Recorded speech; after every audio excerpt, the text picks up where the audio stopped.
Hey, you crazy cats! 42's live streams and videos are simply not available on vinyl. You will have to go to the YouTubes for that.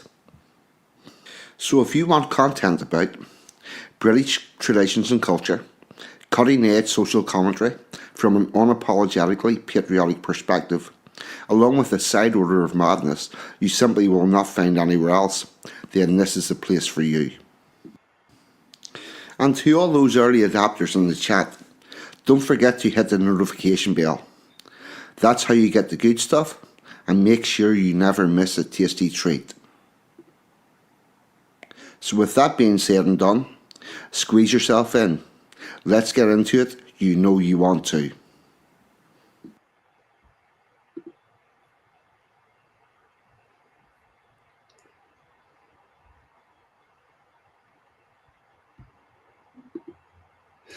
Good afternoon, good morning, good evening. Please delete as applicable because the internet is worldwide and time zones are indeed a thing.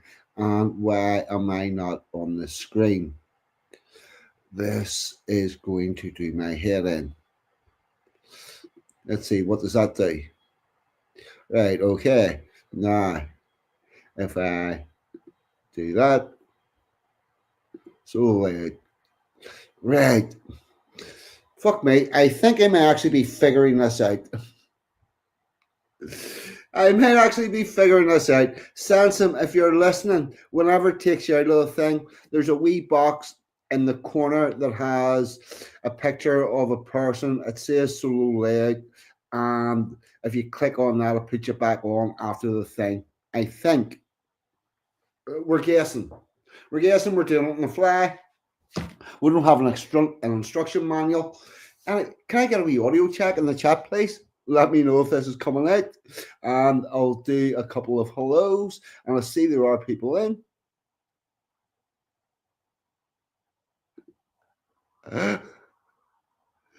Oh, man.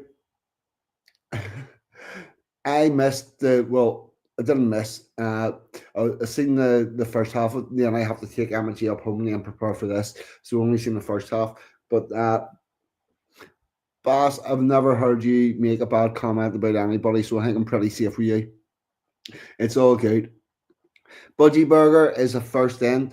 Budgie, I am seriously considering writing a poem about rock and roll. I never got around to it this week, but it's because of your comment, and I'll agree with you.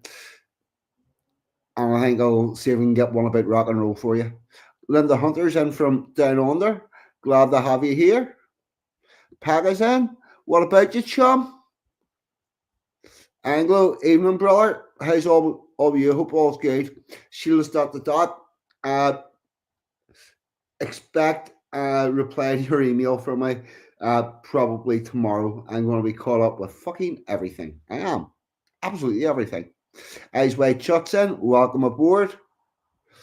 The wonderful, sexy Amaji's in. And Budgie. Junior Headhen is the new fucking normal. I will agree with that, Mr. Burger. That is 100% correct. And we've got 14 people in. And let's see, where are we? We will begin with a couple of shout outs, as we always do. First off,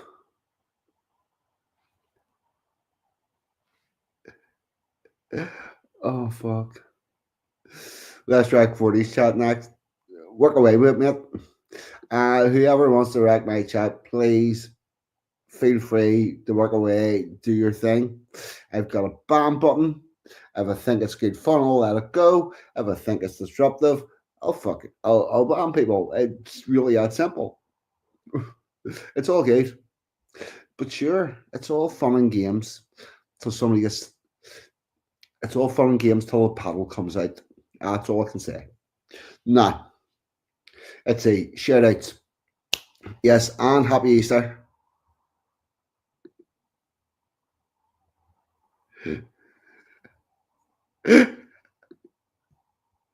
That's exactly it. fuck about and find out. And Sheila's dot has got very yeah. I likes work well. Please hit the like, share, subscribe. If you manage to get here, 42 rack button. Love it. A nice vibrant chat. That's all we're looking for. Bit of banter, bit of fun, and nothing nefarious or nasty. That would be good. And right, I will now get to the shoutouts. Tomorrow night at 7 o'clock, Ragnar Orangesphere, Jack London, have got a guest on, and that guest is the one. Boss, don't be doing that. No hiding, you're all good. Uh, yes, their guest is the wonderful Al Mac. So get yourself along that. A really good guy, as well as an excellent musician. Uh, and you might get some hints out of him about the current project he's working on.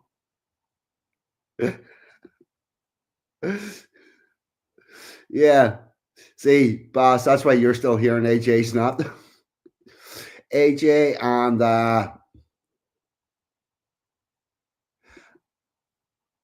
I see that as a good thing, Anglo. Although I do believe it could be the bead rattlers that's on the rise. I would rather it was the Protestants. But I will take any form of Christianity as an improvement on what we currently have. Which is a very bold statement from me. Very bold.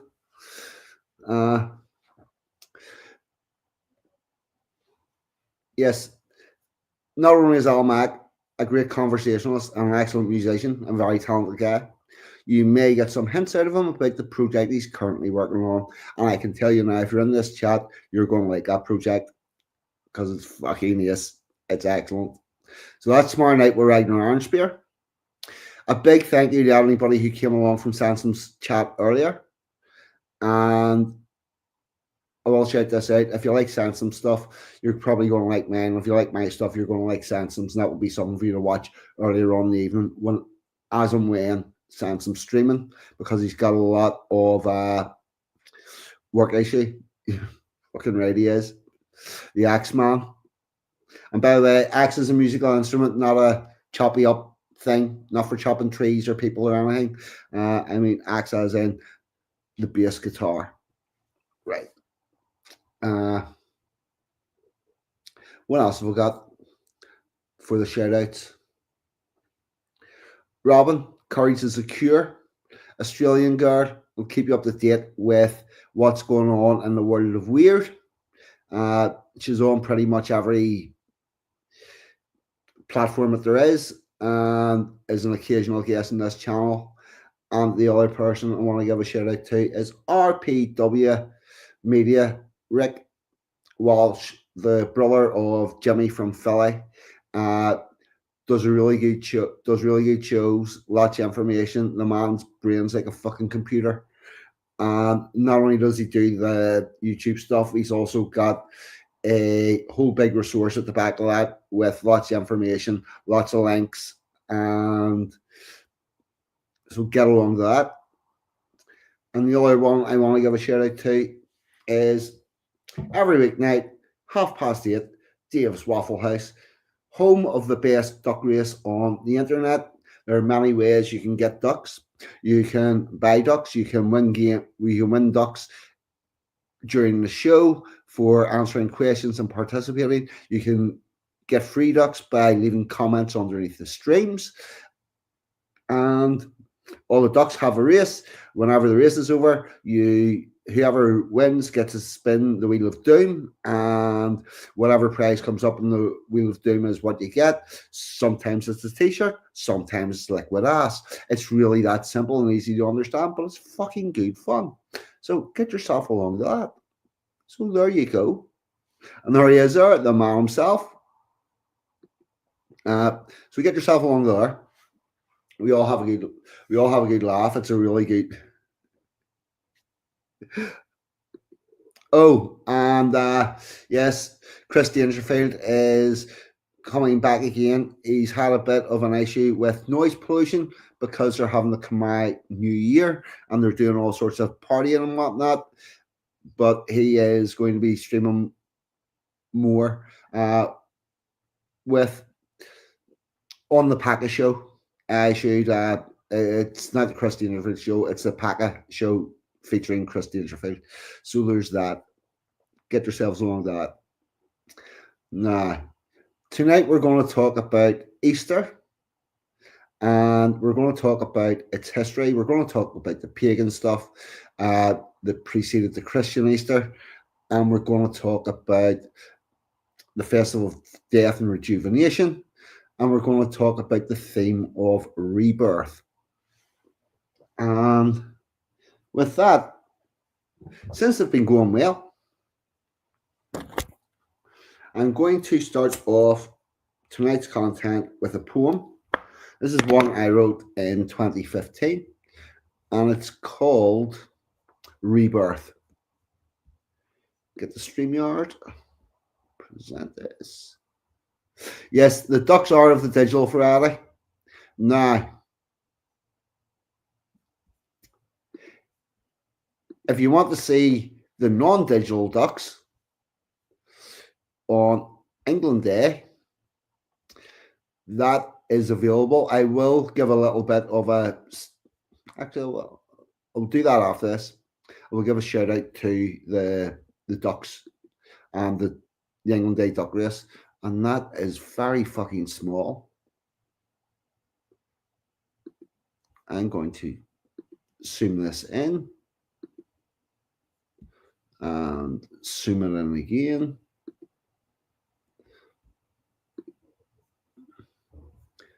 Yeah, that's looking a bit better.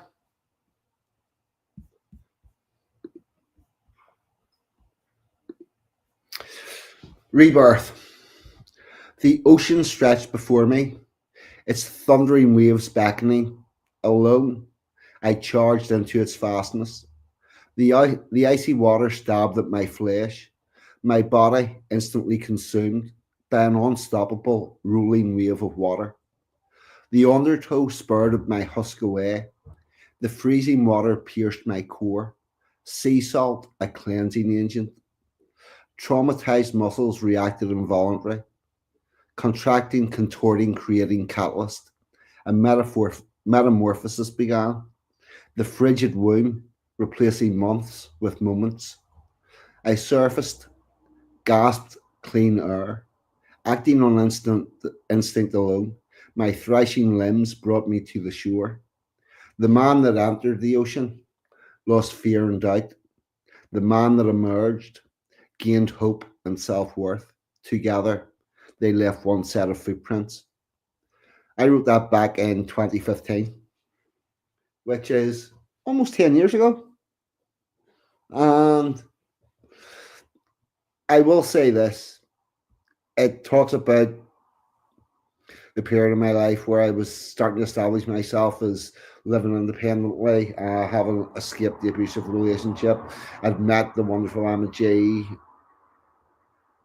or was about to.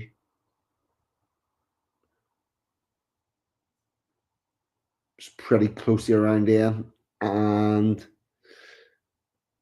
I will say that I did gain hope and self worth.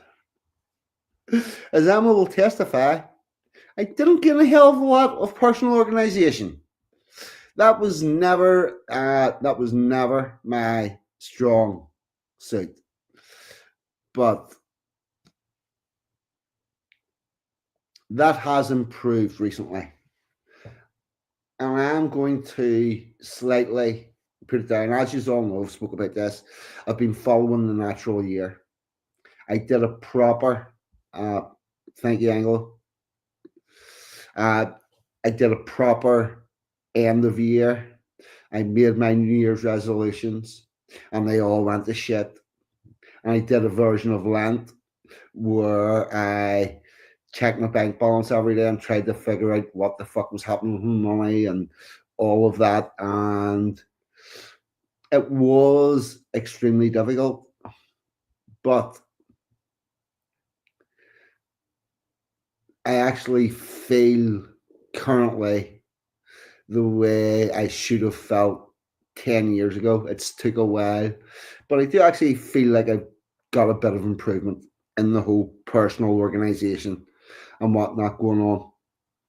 So if things work out, and you have heard this before, it's like fucking Chris's book. I'm gonna, I am going, I am going to write more. I'm going to write more poetry. I'm going to write more blog stuff. I'm going to be a bit more organized so I can get that done. I don't know. You've been hearing me say that for 2 years. Although for 2 years, I have consistently managed to put this show out every Saturday night. So I'll take that as a win. But there you go. There is an introduction into our thoughts of rebirth and Easter. And with that, I'm going to get the first bit of content up. Thanks, Pekka, as well.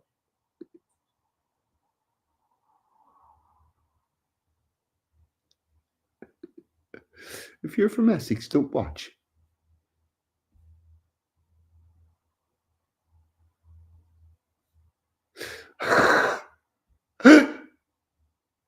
All right. Now I got you. Yes,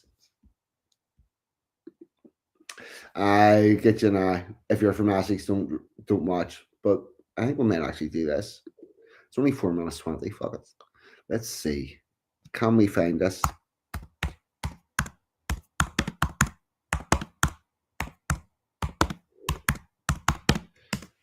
We'll see if we can find this. Oh yes, there we go.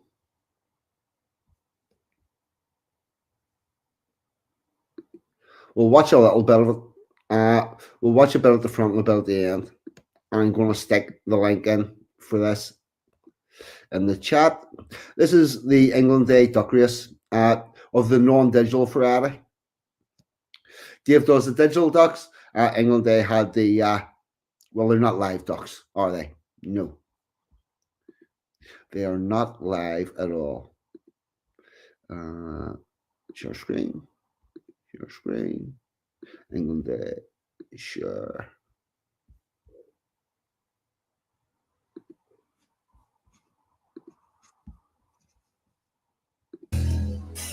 We'll get back and hear the music.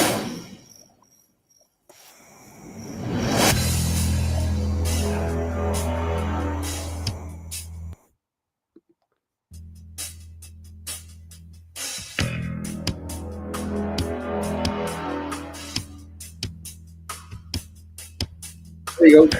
I can't like that. You can see here. First up on the road.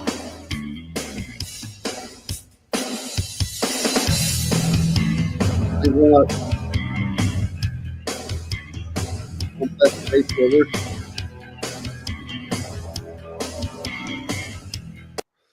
So it's all like this. Duck scoop with red.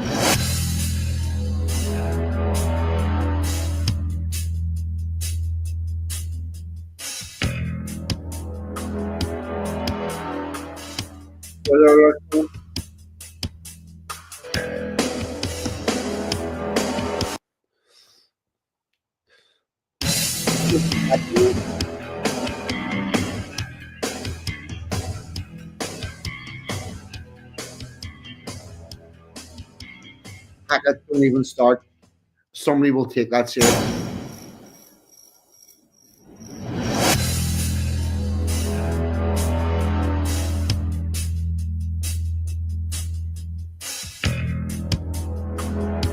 Hell.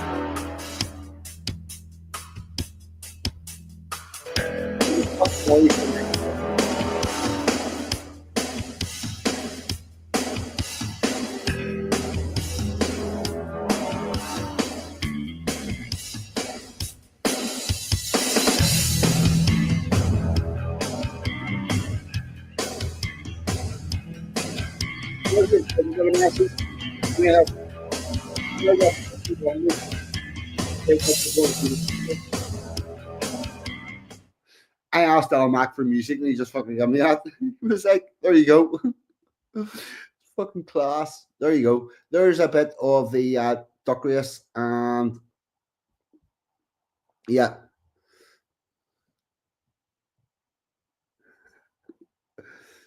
yeah. Uh, get yourselves subscribe to that channel. There will be more stuff coming on, and it's going to be good. And with that, we are now going to talk about Easter. And the first thing we're going to look at is the pagan Easter. And this is coming from Historic Mysteries, and they have a lot of fucking advertisements I need to close off.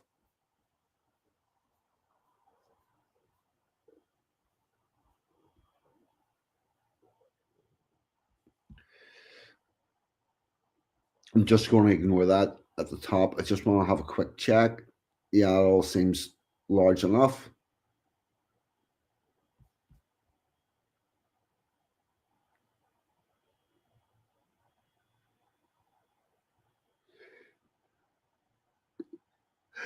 Linda, no! No!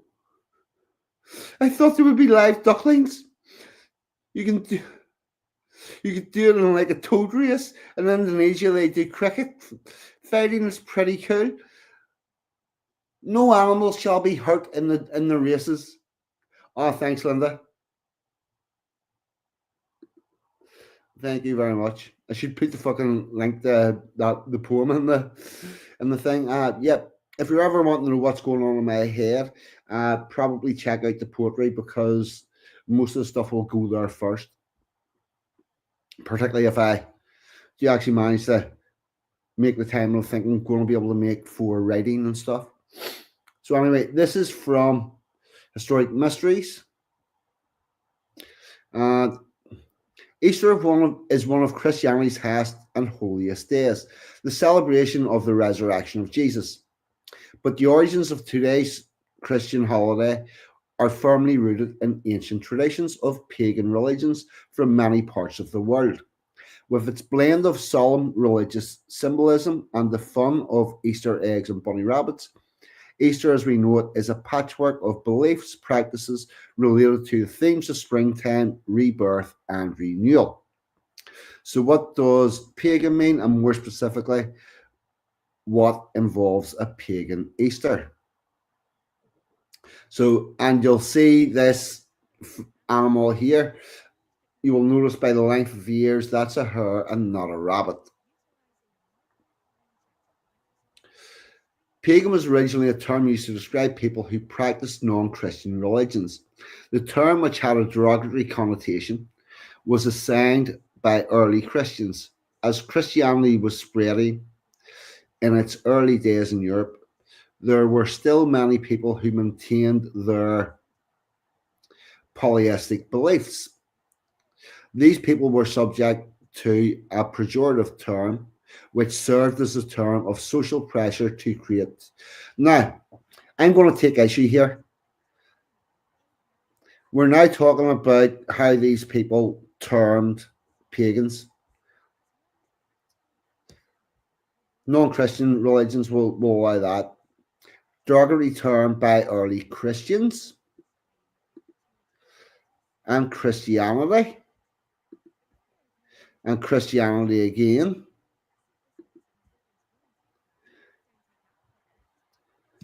When it really should say the Church of Rome, because at this stage it was Roman Catholicism, and the Roman Catholics have a different way of dealing with other people than the Protestants that came much later. So to say Christians did that is actually incorrect. The Church of Rome did that. So let's have that right.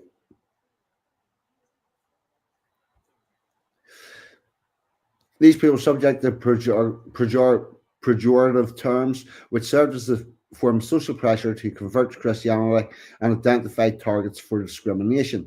However, since the 21st century, certain people of non-Christian faiths, primarily those that adopted a form of spirituality began to use the term to describe themselves. Paganism is now a religion of its own, but early pagans are credited with laying out the foundations of Easter as we know it today, and thus some people consider it a pagan Easter. However, pagan cannot be a religion because there are many forms of pagan religions and they did not come together in a catch all umbrella. So there's issues with that as well. And yes, you will notice that you're getting a lot more of my opinion in this and things than normal. But I count that as a good thing. Easter most likely takes its name. I like this as well. They present this as a fact, but in order to caveat it, they put things like this in. Easter most likely. We don't know if it takes its name of a goddess associated with spring, vernal equinox, and renewal.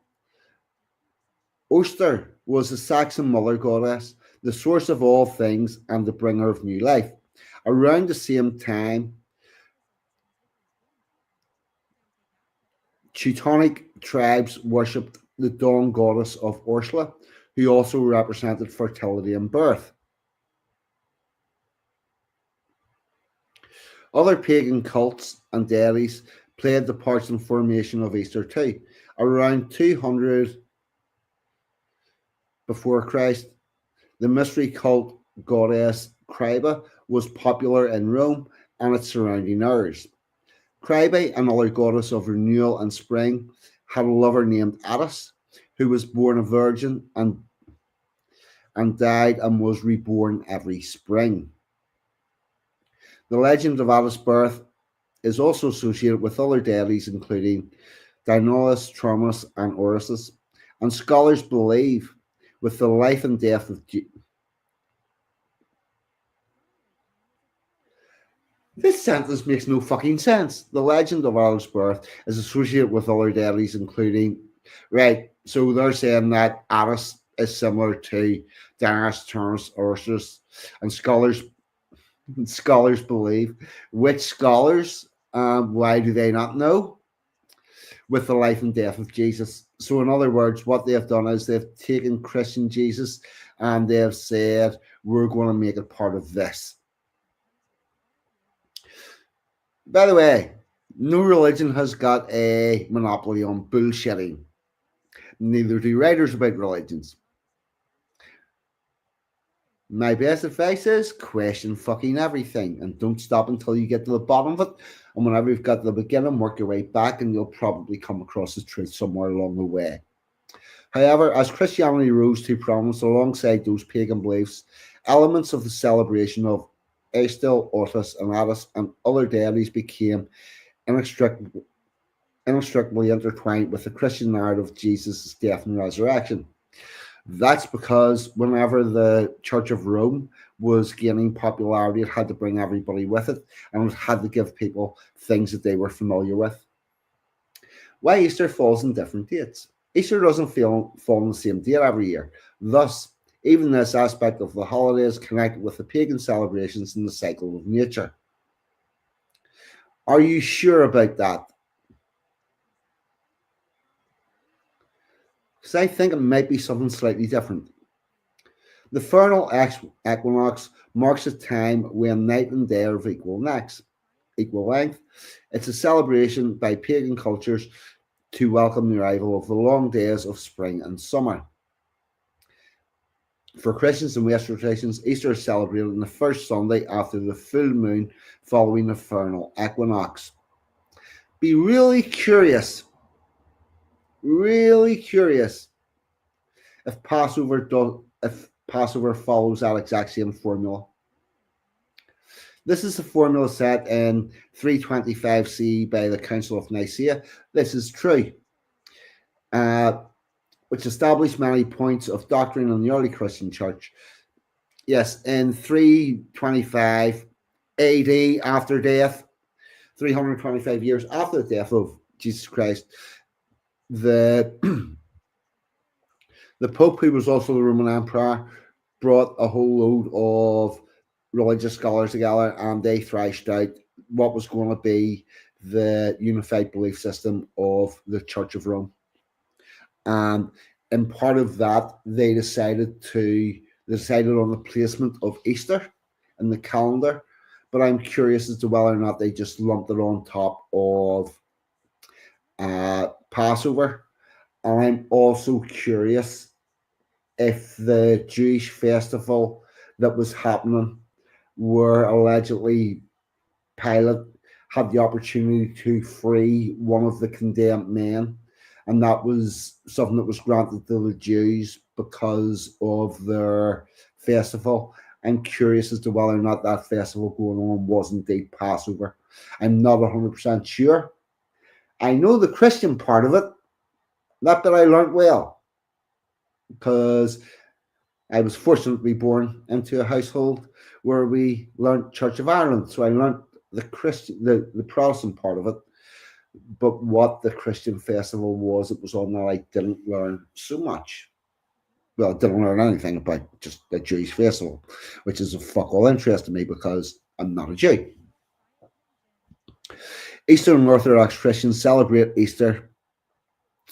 Yep, Eastern Orthodox Christians celebrate Easter on a different timetable, though, as much as 3 weeks later than the standard Easter.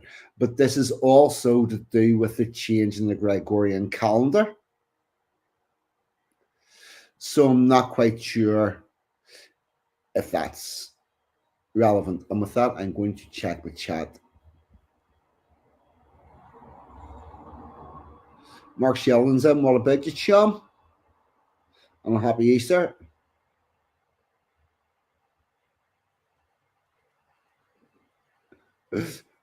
Linda's lost her eggs.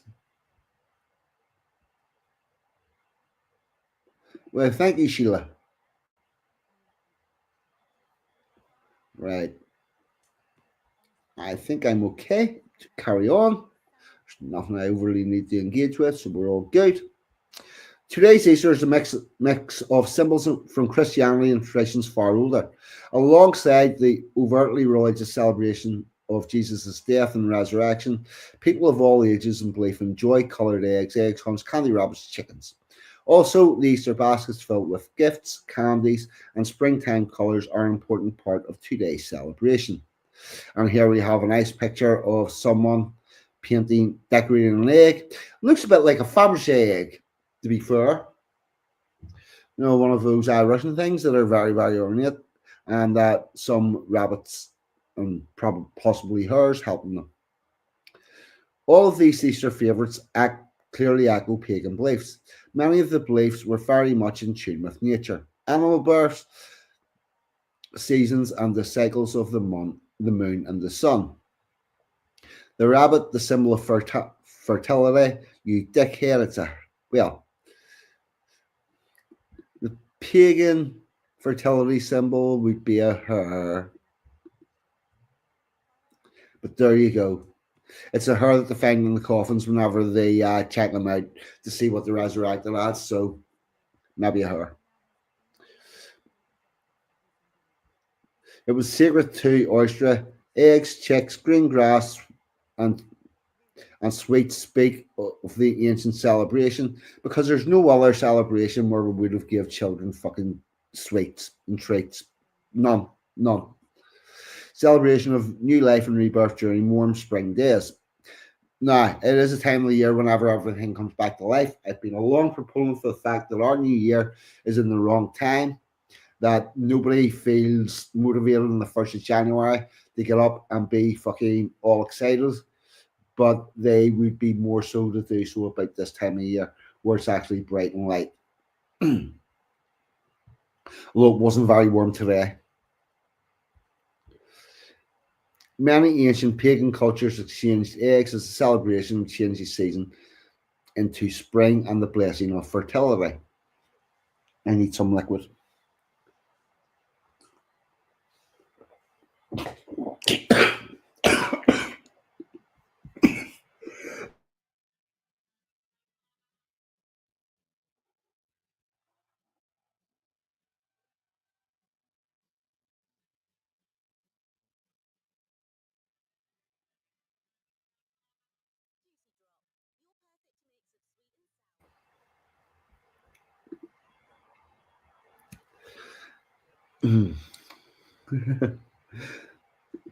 Yeah, I mean,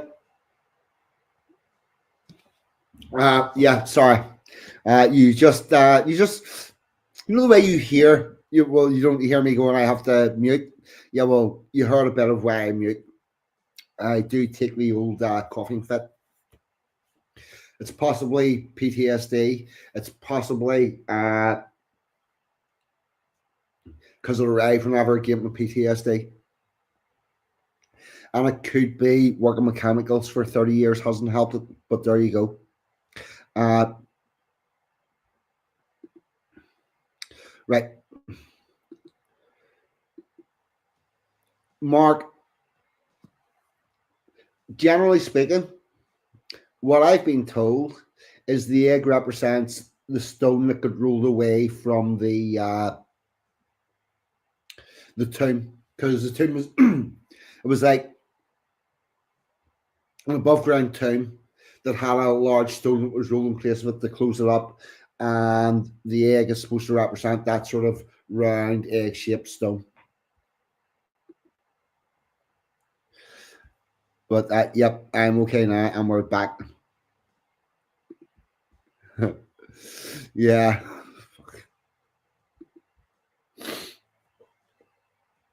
but that would be my understanding. There may well be more to it, but that's my level. I'm not going to say that's definitive and the only thing, but that would be my answer. Although Easter has become known as a Christian holiday around the world, celebrating the sacred death and rebirth of Jesus, the true pagan Easter, its symbolism is a clear testament to the historical melting pot of cultures and traditions that make Easter what it is today. And I'm going to call bullshit in this whole paragraph. Easter has become known as a Christian holiday because it was the most popularly fucking participated in event in the religious calendar at one stage. You see, what makes any of these festivals relevant is the amount of people that partake in them. And quite frankly, pagan festivals are now largely irrelevant due to the absence of people that are taking part in them. I would also say it's partially to do with what happened with the Church of Rome in its beginning years, where it fucking destroyed and obliterated all of the pagan religions to the point where people only have a best guess as to how they were practiced. And maybe it might have been an idea to leave a little bit more than what you did. But there you go. That's why Easter is known as a Christian holiday, because it's the largest fucking because at this time of year Christians do Christian things for Easter. So there you go. Now we're going to go straight from that into no worries, chum. I'm glad to have you aboard. Here's another thing. Brad James has a Substack. If you like my poetry, if you like my writing, you want to read that Substack because Brad can write. It is indeed, Brad. Or Mark, it is always good to learn.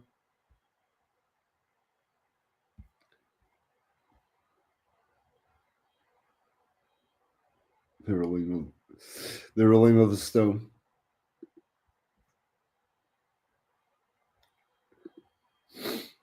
Pagans are anarchists.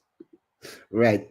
Now, we're going to move on to Christian Easter.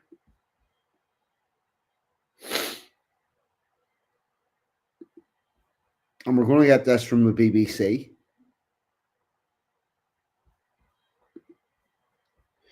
Because why not get it from Auntie?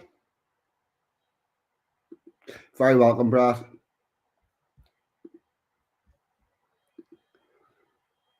I would guess that this is going to pretty much echo what we had in the first article, with only with more Christianity on it. Easter 2025 explain what is it and how it's celebrated. Easter is the most important festival in the Christian calendar and is celebrated by people all over the world. Correct. It marks the story of Jesus rising from the dead 3 days after dying on a wooden cross. This is true. But there's a reason why he died on the wooden cross. It's a process called crucifixion. So he was executed by the Romans on a cross. For many people, Easter is also a time for chocolate eggs, hot cross buns, and being with family. This is true. Read on to find out more about this religious festival. The date of Easter Sunday is different every year.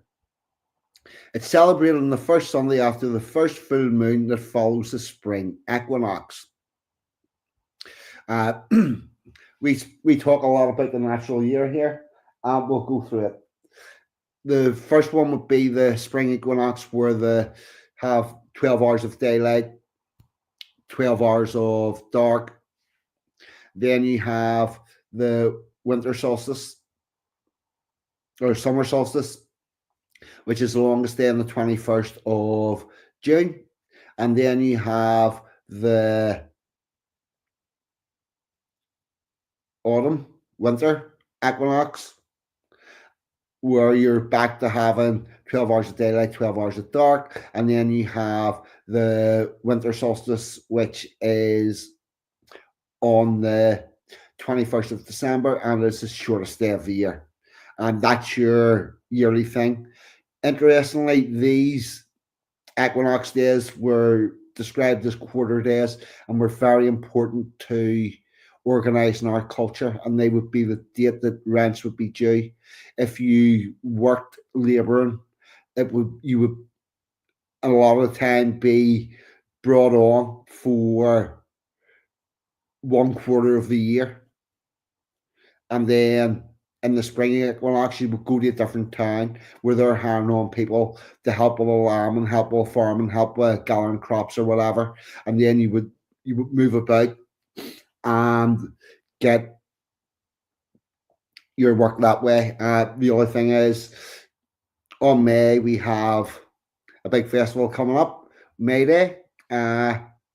I'm going to talk a little bit about that later, but you could have done all sorts of other things on May Day.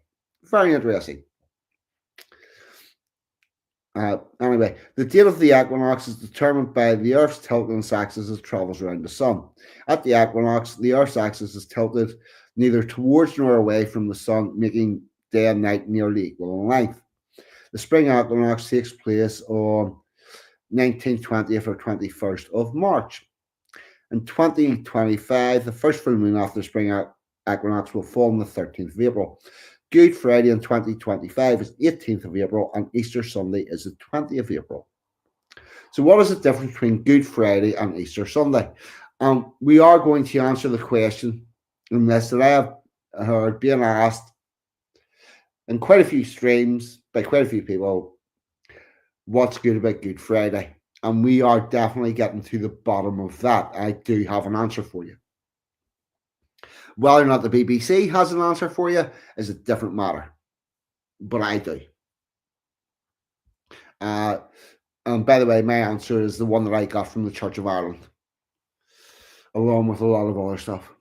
Here we go. There are different days during Easter to mark different events that are written in the Bible about Jesus. On Good Friday, Christians commemorate Jesus' crucifixion when he died on a wooden cross. It's a day of mourning in the church, and services are held to reflect on Jesus' suffering. After Jesus died, his body was taken away and was buried in a tomb. It was heavily guarded by Roman soldiers. A huge boulder was placed in front of it. 2 days later, on the Sunday, a woman called Mary Magdalene. Oh, fuck. BBC, what are you fucking at?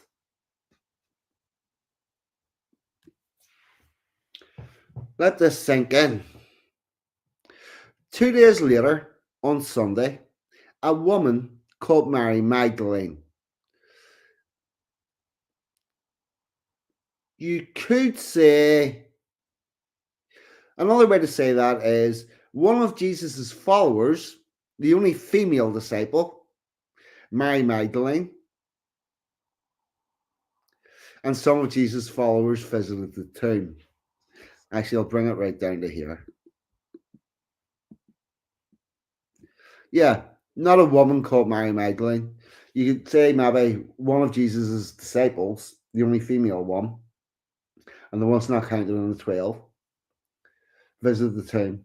And yet another way would be Jesus' wife, Mary Magdalene, and Jesus' followers visited the tomb. Could say that, but that's probably pushing a little bit too much. But you could at least get to the point where she was fucking known to him incredibly well. Only to find the boulder pushed to one side and inside was completely empty.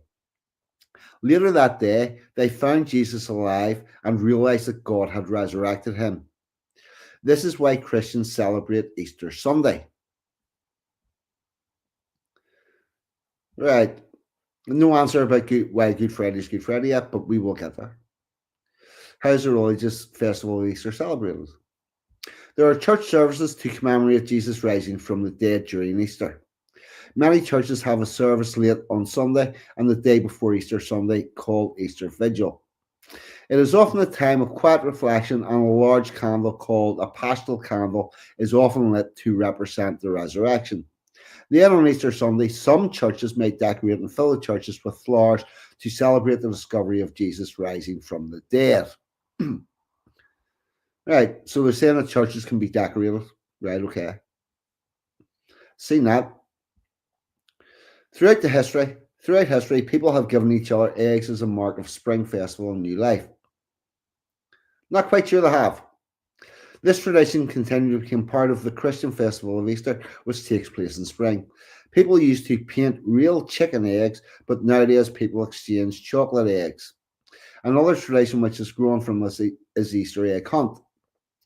Food which is typical during Easter is the hot cross bun, which is a currant bun with a hot cross on it, usually made from flour paste.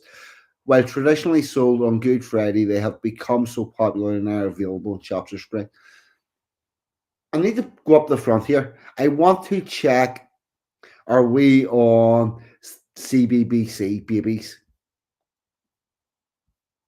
Is this for the babies?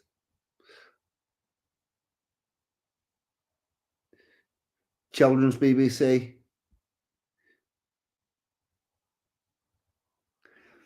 Very interesting that the BBC do their Easter thing on children's BBC, where they can dumb it down this level because it's not for the adults, and therefore they don't have to go into anything theologically. And I think the BBC will be getting an email.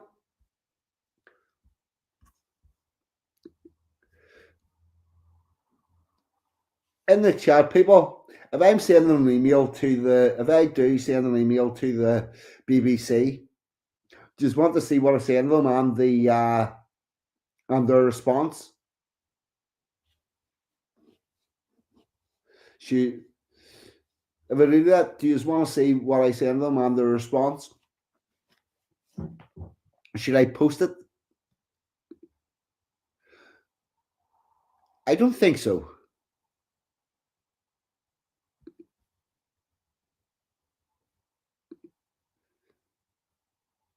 Yeah, it is about watering down the message. And we will see how this goes. The newly reinvigorated 42 could be all over this one.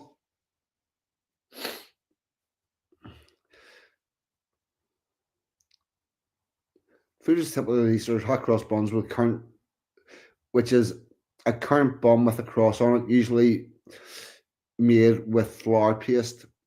The hot cross is actually fucking branded into it. But while traditionally sold on Good Friday, have become so popular and are available in shops most of the year.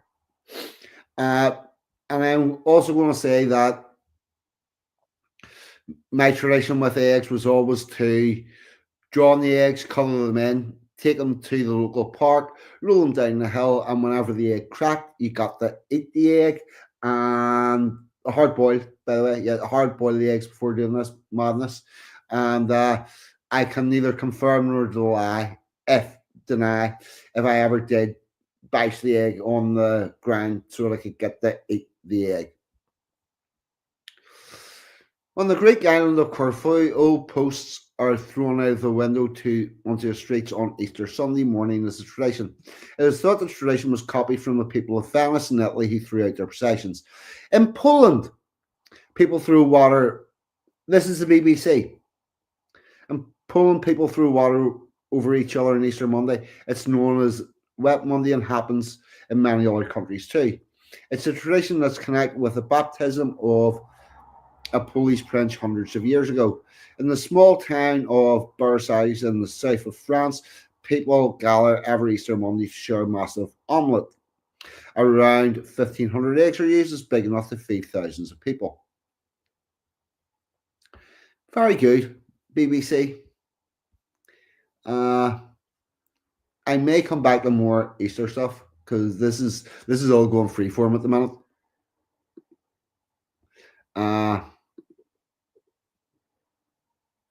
We're going to go to a video interlude because the BBC never mentioned any of this malarkey. Although it was probably a bit too British for the BBC, and that's why they haven't. But we do have a little bit of a video of traditional Easter in Britain. Here we go. Get that sound up.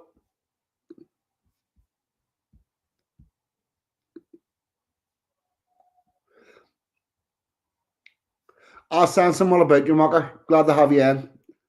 And thanks for the shout out earlier on. Here we go. This is Easter in England in 1944.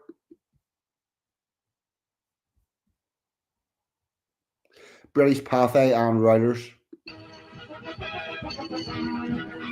This is the Gaumont British News, presenting the truth to the free peoples of the world.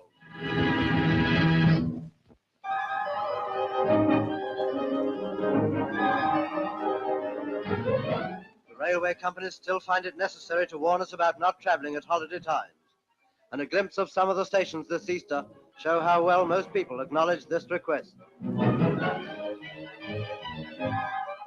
But there are more ways than one of killing a cat and more ways of travelling than by train.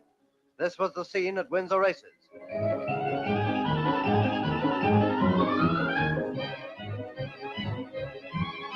A good many people did a deal with a taxi and got down that way. 4.5 years of austerity living had a reaction this Easter. The bank holiday spirit returned to Britain.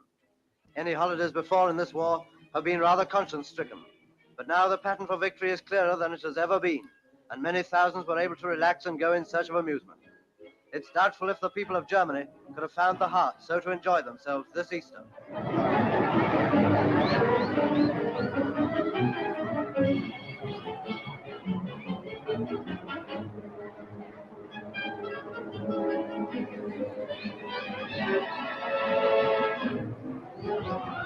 Nearby at Staines, also on the River Thames. Early morning, the fair is deserted, but it becomes a great attraction as soon as the day warms up. There was also the more classy kind of amusement.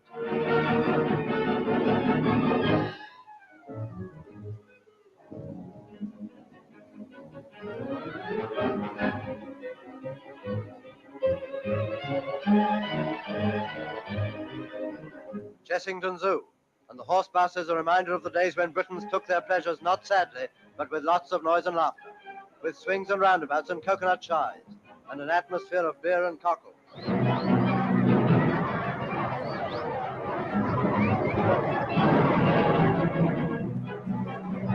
Hampstead Heath has changed very little. The people on it have changed very little. And if we weren't so modest, we'd say they're still the greatest people in the world.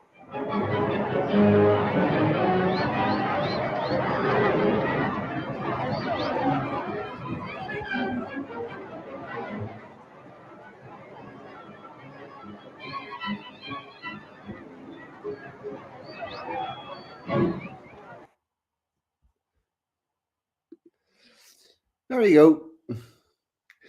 That was Easter in 1944.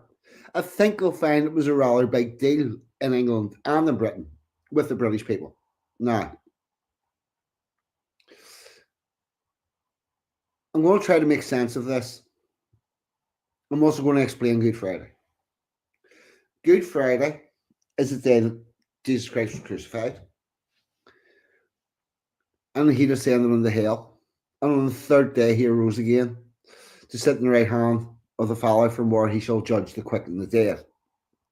Now, that resurrection is a battle against death. It's a battle against evil. It's a battle against everything. And the resurrection on Easter Sunday is when it happened. But without the crucifixion, you cannot have that. And that's why Good Friday is good, because it is necessary. And we commemorate that somberly. But when the victory has been won on Easter Sunday and he has risen, there is a natural outpouring of joy. And people go and do shit. This is exactly it. People having a jolly. God bless them. It's people enjoying themselves. How we as British people mark things as we get together and we do things we enjoy. It's really that simple. That's how we mark things. But we also get it right. And we have our somber bit first, and we have our party afterwards. But I didn't see the BBC pointing any of that out, which I find bad in the extreme. And I also think we may be about to have a musical interlude.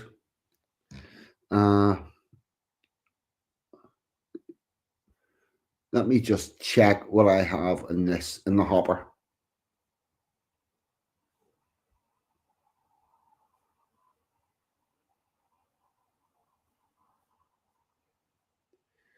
Yeah.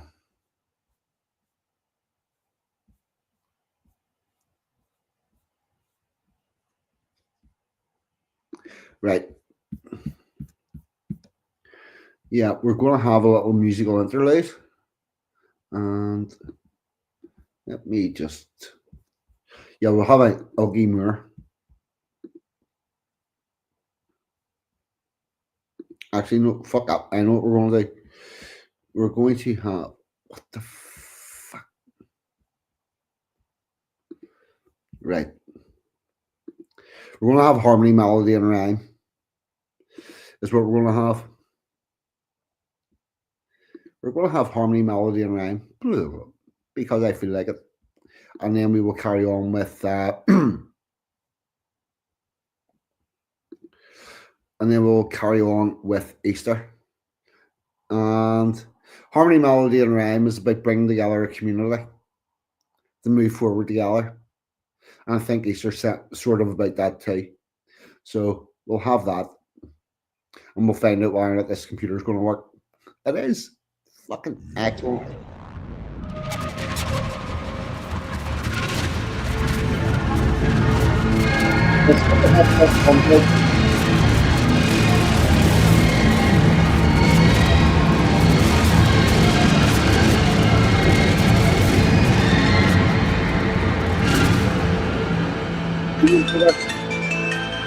Hello, this is 42 speaking.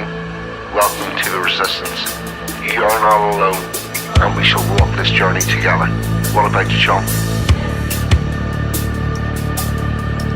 If one brings a guitar and one brings a voice, then they stand together and make their own choice.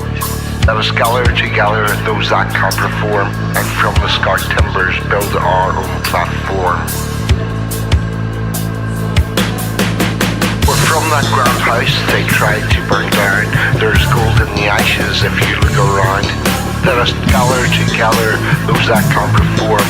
Then from those scarce timbers build our own platform. Build our own platform. We will sing words of wisdom. We will sing for all time. Harmony, melody, and rhyme.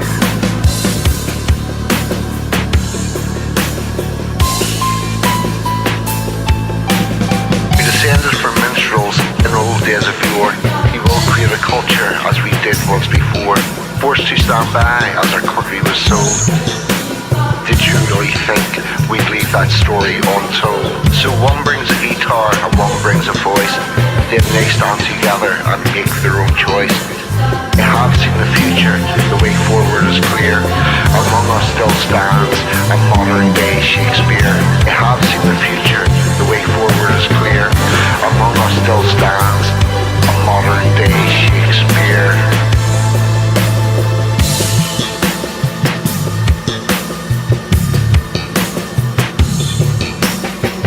Stand by as our country was sold. Did you really think we'd leave that story untold? We will sing words of wisdom. We will sing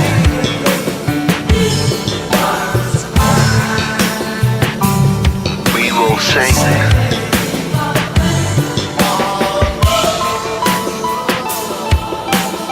harmony, melody, rhyme. Harmony, melody, and rhyme.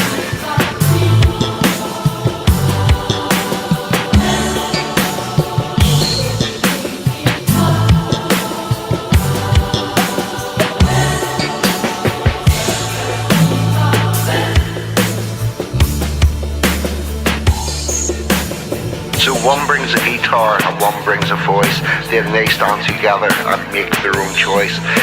I have seen the future, the way forward is clear. Among us still stands a modern day Shakespeare.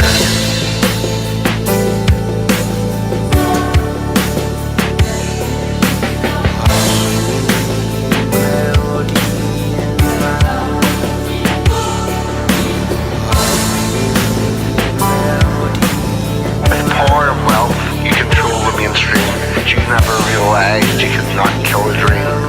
So we will gather together those that can perform, and from the scarred timbers build our own platform. You're talking to 42.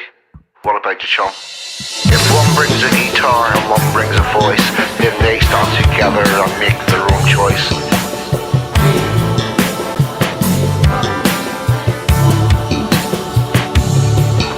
Sing words of wisdom, we will sing for all time. We will sing for our people, harmony, melody, and rhyme.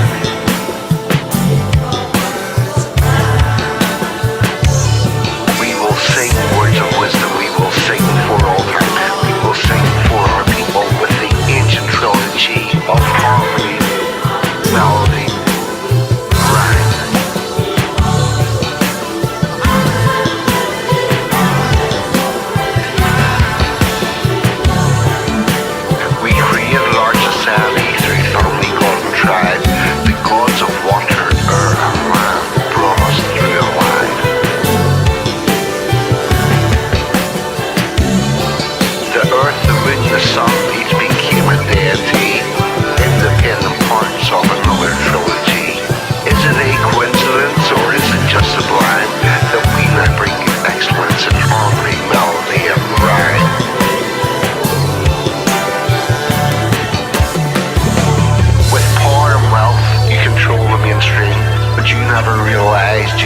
Kill a dream.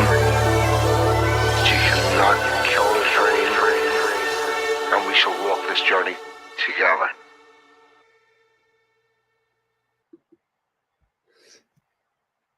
I just want to say something here. See, without all Mac, that never happens. It's fucking amazing because I wrote the poem and I made a voice recording and sent it off to him and said, "Here, is there any legs in that?" And I was like, "Yeah." And he just came back and fucking knocked it out of the park. Man's supremely talented, and you can see him. You can hear him talking tomorrow night along with Ragnar Arnspear. It is indeed growing. The catalogue is growing, and thank you, Anglo. Right, we're going to have a bit of a dive into Easter, and then I'm going to talk a little bit about the social side of it and the importance of it. What is Easter? And this is from Christianity.com, as you can see. Easter is one of the central holidays or holy days of Christianity. It honors the resurrection of Jesus 3 days after his death by crucifixion. For many Christian churches, Easter is a joyful conclusion of the Lenten season of devoted prayer, fasting, and penance. For Lent this year, I advise everybody to do this, by the way. For Lent, and you don't have to do it on the exact dates, but whatever your natural cycle is, if you get paid 4 weekly, make it a 4 weekly cycle. If you get paid monthly, make it a monthly cycle. If you get paid 2 weeks, make it a 2 weekly cycle. But look at all your behaviors while you're doing them and what you're doing them and question everything. You don't necessarily. For me, I did the hardest thing for me, which was digging right into my finances and trying to become more organized. Was a fucking struggle, but I feel a lot better. And Emma G will tell you that instead of getting our first text messages from me on a Saturday at about 1 o'clock when I was just trailed myself out of bed, that I'm now like 9:30, 10 o'clock up and about and doing stuff and being organized, and there's a definite improvement there. And while I'm not saying it would have been really simple, all I had to do all those years ago was just do Lent once. There's been a lot of personal development work that went into that, but if you want to get your shit sorted out, do Lent. Not necessarily to deprive yourself, but to look at your behaviors and see where that takes you. And by the way, whenever I mean behaviors, just how you go about your day-to-day life. Like, there was nothing I was doing that was that far fucking out of just totally disorganized, and we're getting there. Maybe some content along that line soon. We will see. Along with the Nativity of Christ, Easter is one of the most important celebrations in the Christian calendar. When Christians glorify and give thanks to the resurrection of Jesus Christ after his crucifixion, death, and burial. Christ rose from the grave 3 days later.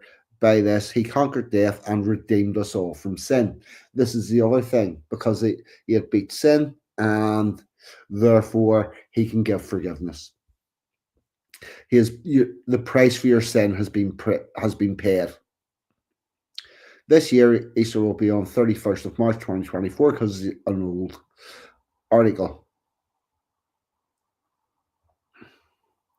As we'll explore in this article, the Easter Holy Day did coincide with some pagan holidays because the church didn't celebrate Easter until a certain point, owing to the persecution of the church experienced for its first few centuries. The Christian creation of the holiday did happen around the same time as another pagan celebration was in full swing. Nevertheless, we strive to celebrate God's victory over the grave on this holiday. In this article, we'll explore the meaning of the word Easter, pagan associations, holiday, blah, blah, blah, blah. Easter is a yearly Christian celebration honoring the resurrection of Jesus Christ. It is traditionally observed on the first Sunday following the initial full moon of the vernal equinox, with its timing determined specific dates aligned with the Gregorian calendar. We've talked about all of this. In Western churches and the Julian calendar, in Orthodox churches, and this is where we talked about the difference in the two and before. One's still on the Julian calendar, one's on the Orthodox. The Russians did. Whenever they say the Orthodox Church, they mean the Russian Church. Pretty much. There's some Greeks and whatnot, but it's pretty much the Russian one.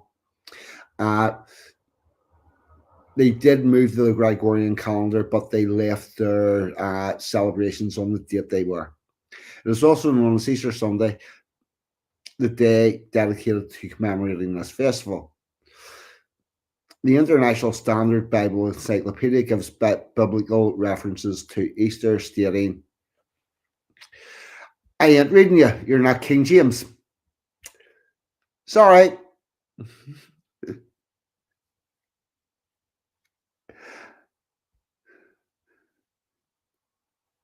If you want to quote me the Bible, probably don't start by telling me it's the fucking invented one. International Standard, no, don't read from that. According to Easter, by the way, one of the main reasons for the separation between Roman Catholics and Protestant Catholics was the Roman Catholics' ability to fucking add bits into the Bible and the Scripture willy-nilly, and the people who produce the International Bible are doing exactly that. According to Eason's Bible Dictionary, the name Easter was derived from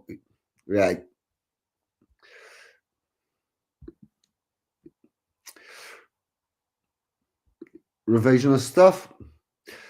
Right, we have done this stuff.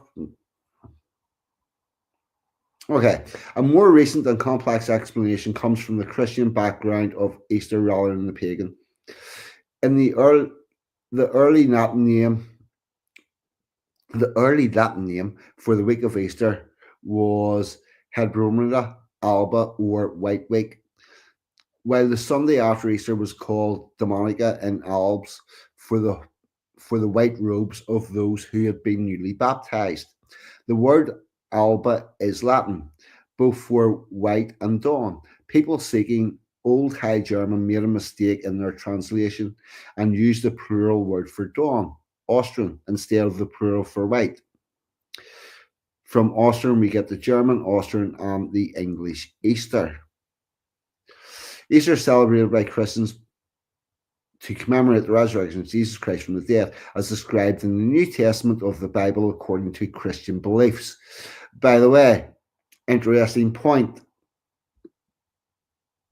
I'm going to highlight this. I'll go from there, actually. As described in the New Testament of the Bible according to Christian beliefs. Let me explain this. The only Christian beliefs in the Bible are in the New Testament. The Old Testament is a history lesson of what came before Christ. Christianity is based on the teachings of Jesus Christ, and they did not start before he was born. So, whenever anybody tells you X is in the Bible, Y is in the Bible, your first question is, Old Testament or New? And if they go, that's in the Old Testament, go, speak to the Jews about that, because fuck all to do with Christianity. Sorry. Jesus was crucified on Good Friday, and 3 days later, on Easter Sunday, he rose from the dead, symbolizing the victory over sin and death. According to the New Testament accounts, Easter Sunday began with the dawn of a new day, following the sorrowful crucifixion of Jesus on Good Friday. As the sun rose, the women who had followed Jesus, including Mary Magdalene, Mary, the mother of James, and Simone, made their way to the tomb where Jesus had been laid. Upon arrival, they discovered the stone rolled away from the entrance of the empty tomb. And here, they have beat the BBC because they've got the actual people that went there and their close connection to Jesus, not somebody just walking down the street. This momentous discovery was accompanied by the appearance of angels who proclaimed the astounding news. He is not here. He has risen, just as he said. That's from Matthew 28:6.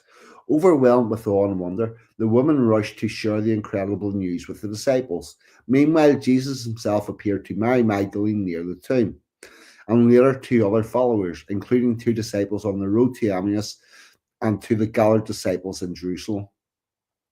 The resurrection of Jesus Christ on Easter Sunday is the cornerstone of the Christian faith, signifying the fulfillment of God's plan for redemption and offering believers the promise of eternal life. This is actually very important and very fundamental to the Christian belief. The Christian belief is that sins can be forgiven, and the method for that is through prayer. And the reason why it can be done is the price of your sin has already been paid for by another, and all you need to do is ask forgiveness. It is a day of immense joy and hope as Christians celebrate the victory and light over the darkness. By the way, I think you'll find that all the descriptions of hell are in the Old Testament. I'm not 100% sure, and I'm going to caveat that and say if somebody knows that it's in the New Testament, please let me know, because it's information I would like.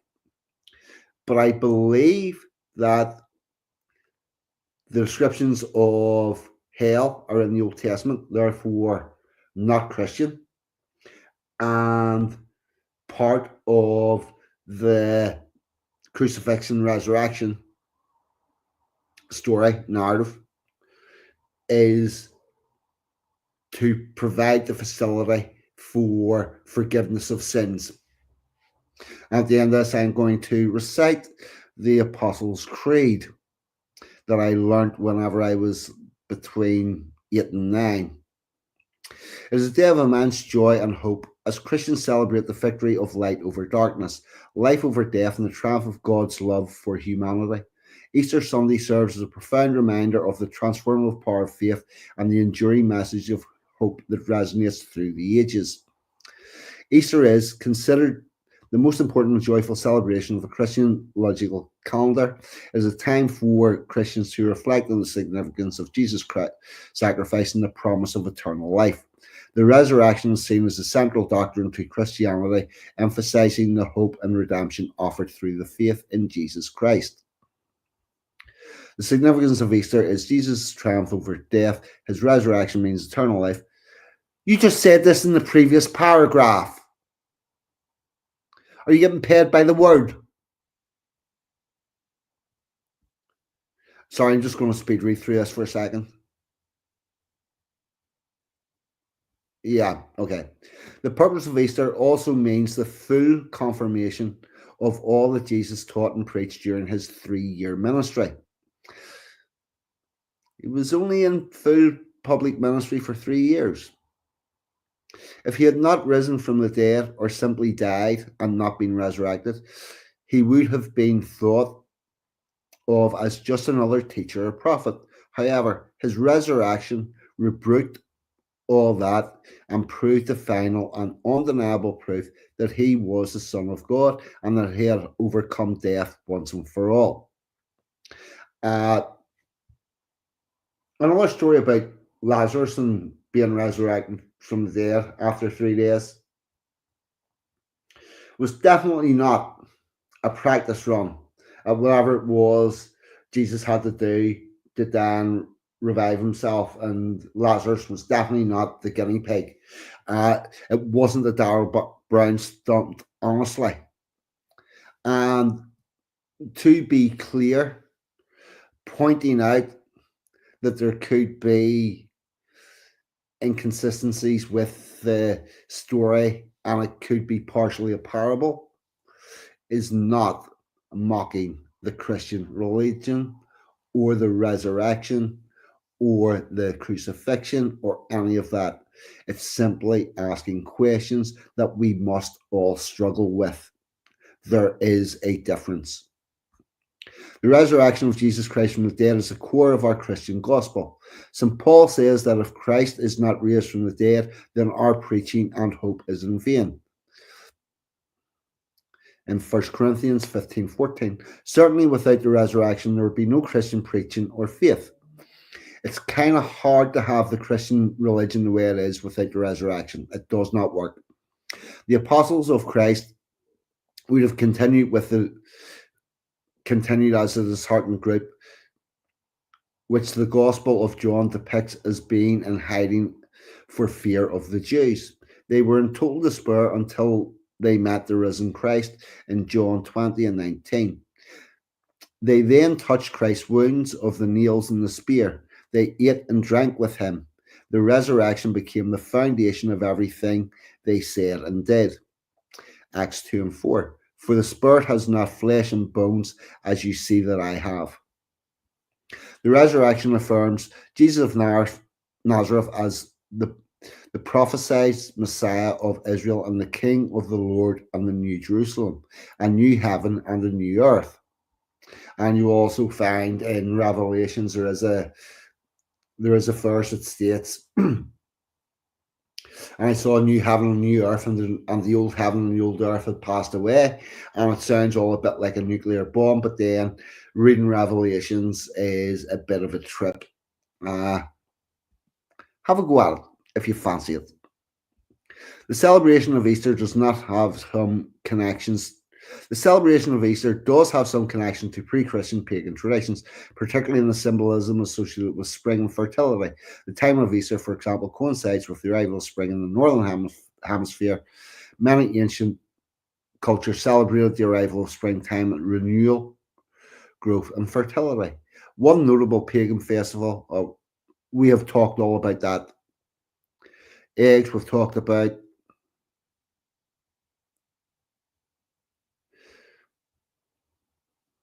While there are pagan influences on the symbolism and timing of Easter, the Christian celebration of resurrection of Jesus Christ remains the central and prime focus of the holiday for Christians. Over time, as Christianity spread and absorbed the local customs, some of these traditions became intertwined with Easter celebration. It's important to note that religious significance of Easter to Christians centers on the resurrection narrative from the New Testament. Easter bunnies. The origin of the Easter bunny dates back to the 13th century in Germany. The Germanic folk known as Teutons worshipped pagan god or goddesses. We've done all this.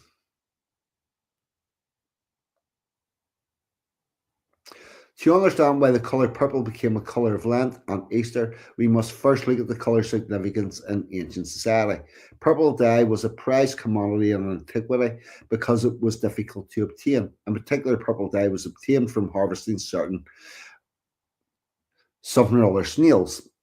In light of how labour intensive it was to produce purple dye, purple apparel was very expensive and often worn by kings. Other royal members of these high-ranking authorities. As such, the colour purple became known as a mark of royalty or sovereignty. Right, so they were fucking showboating. The Roman soldiers who tortured Jesus during his passion would have been well aware of the imperial symbolism behind the colour purple. This is why, in mocking Jesus before his crucifixion, the soldiers dressed Jesus in a purple robe and put a crown of thorns on his head and proceeded to beat him and yell, "Hail the King of the Jews." In a further attempt to humiliate Jesus after the soldiers had removed the purple robe from him, Platy had a sign affixed to Jesus' cross inscribed with the words, "Jesus of Nazareth, King of the Jews."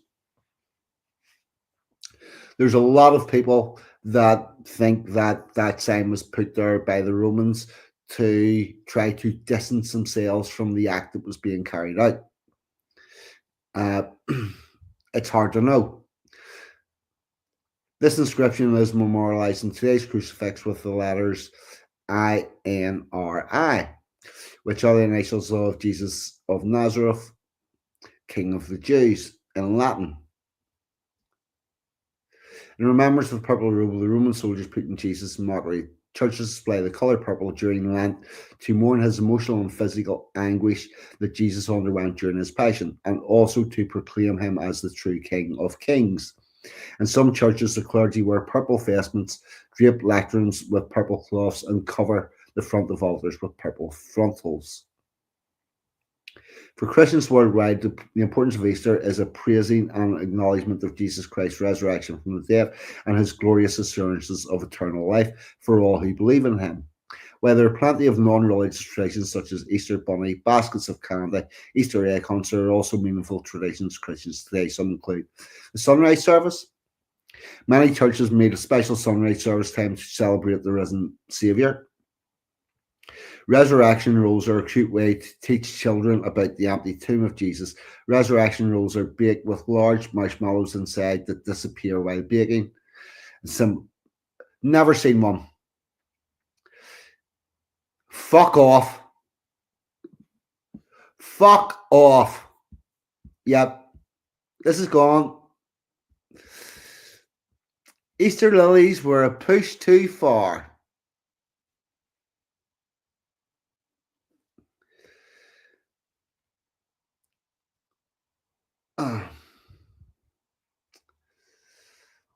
Easter lilies have a totally different symbolism to do with terrorists and murdering bastards.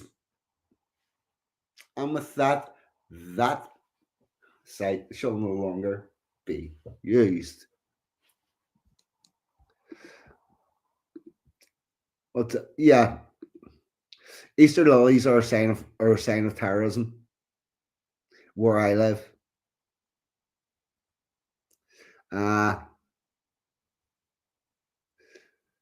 Picking up on marshmallows. I've never seen anything about the marshmallows, but yeah, no, the Easter lilies. That's a provisional Irish Republican Army symbol. I just need a moment to contemplate that. Right, I know what we're going to do now.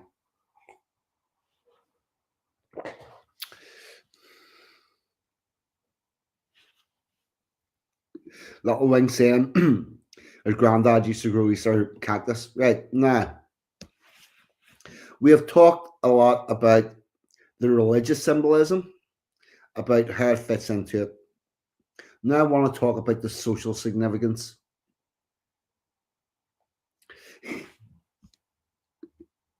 Yes, and breathe. And breathe. I want to talk about social significance. And what is important in the social significance of any of these events is the amount of people that take part. And sadly, our churches are empty. There's not a lot of people taking part in Easter celebrations in our churches. And that, my friends, is why it's becoming less and less relevant.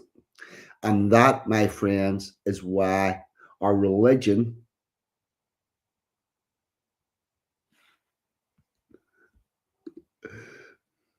must have motto, wage war by deception. Yeah, sounds about right.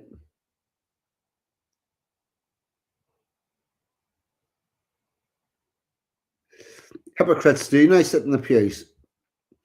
I believe that all this began with the born again Christians. I think it actually began about 1830, but the big push was the born again Christians. Whenever we had the revivals and we had the born again Christians, they arrived into the churches, holier than thou. You can't smoke, you can't swear, you can't do this, you can't do that. If you do this, you're not a Christian. Do that, you're not a Christian. Fuck away off. People, if you learn nothing else from tonight's show and every other show that I do, please understand this. There's no such thing as a born again Christian. There's no such thing as a fallen Christian. There's nothing a Christian can do that 2 minutes later they cannot gain forgiveness for. There are no rules inside the church other than be polite and do not disrupt and sit your ass down and listen. You do not need to hit any social criteria to get in there. So, if you were born in a Christian country, even if you weren't baptized, feel free to walk along to your local church, preferably a Protestant one. If you're in England, preferably Church of England. If you're in Scotland, make that Presbyterian. Who the fuck knows what the Welsh do, because it's not even a country. And if you're in Ireland, Northern Ireland, or Southern Ireland, get your ass into the Church of Ireland and go, hello, I'm your congregation. I know I haven't been there for a while, but I'm fucking back. And while you're there, meet your community, because your community is there. Maybe, if you get a chance, bump into God while you're there. But that is not the main function of the church. The church is there for you to find your community, and nobody can put you out of it, and nobody can tell you you're not worthy to sit in that fucking pew.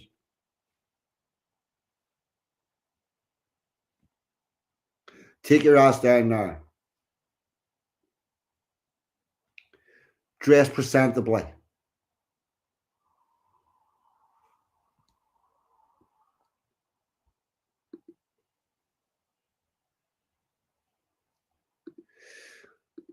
No, the born again ones are the people that go into churches and they sort of take it over with their wee clique.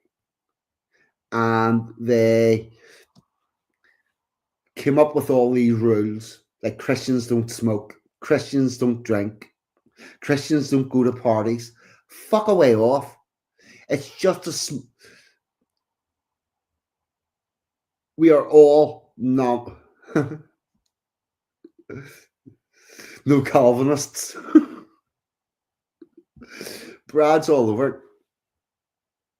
But here's the thing. Our whole country, well, the reason why we have a woke Archbishop of Canterbury,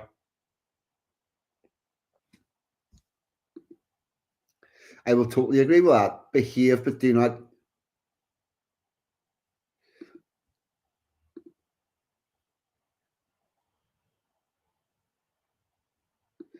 Exactly.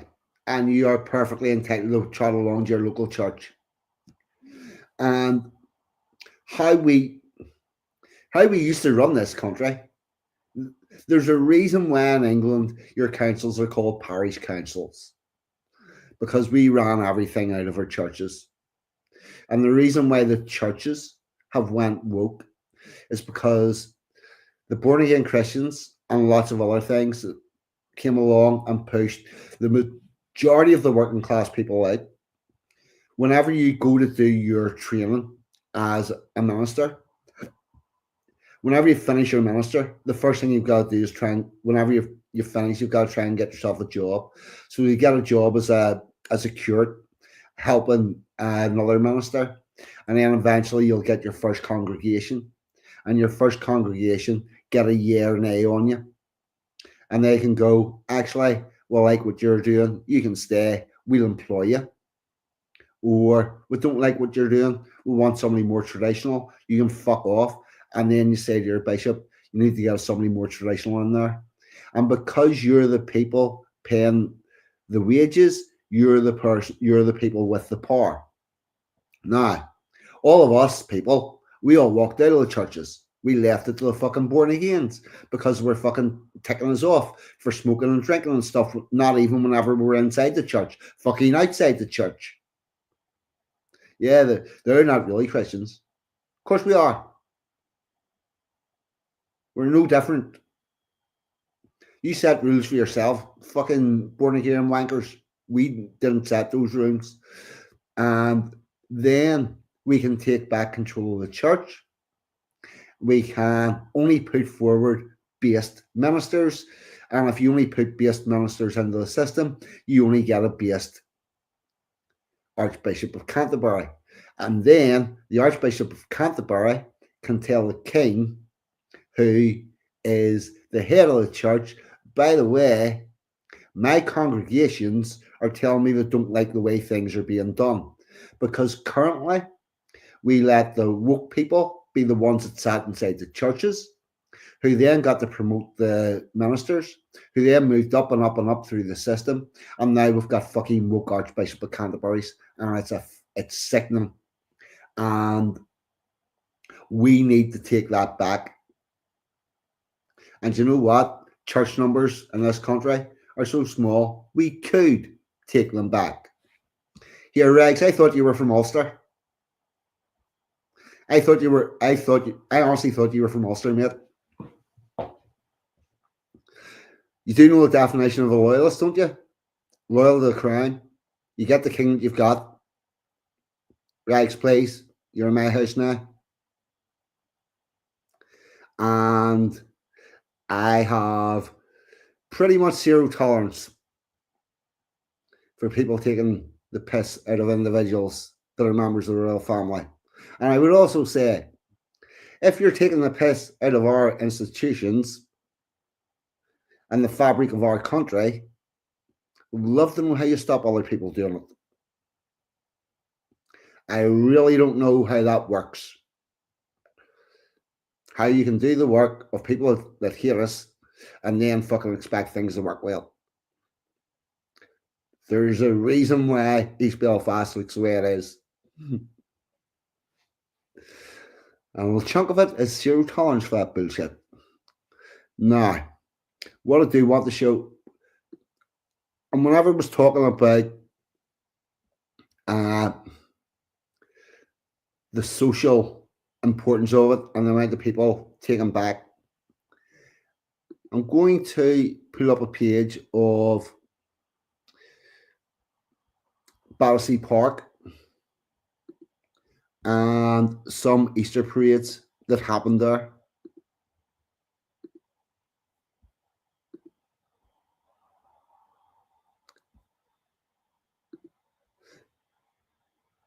Check this out. This is British Pathy's coverage of the 1960 Easter parade.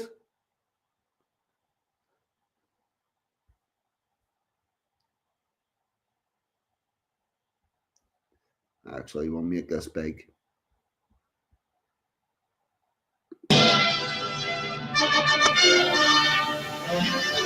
London's Easter Parade cast affectionate looks backwards to the past in a procession in Battersea Park. It was organised by the British Travel Association. When Easter comes, can summer be far behind? Well, we shall see. But even if it wasn't very warm, everybody had light hearts. If you can't be gay at Easter, when can you?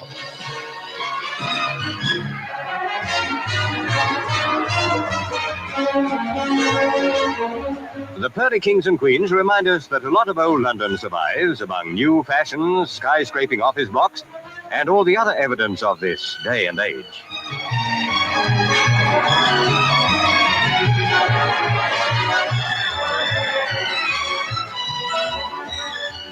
A 1925 Bentley, and who wouldn't be proud to own it? Since those vintage years, cars have improved in many ways, but if only we had room on the roads to drive them. Miss Tasmania leads here to a glimpse of the days when romance didn't depend on something with an engine, and you got a thrill on a bicycle made for two.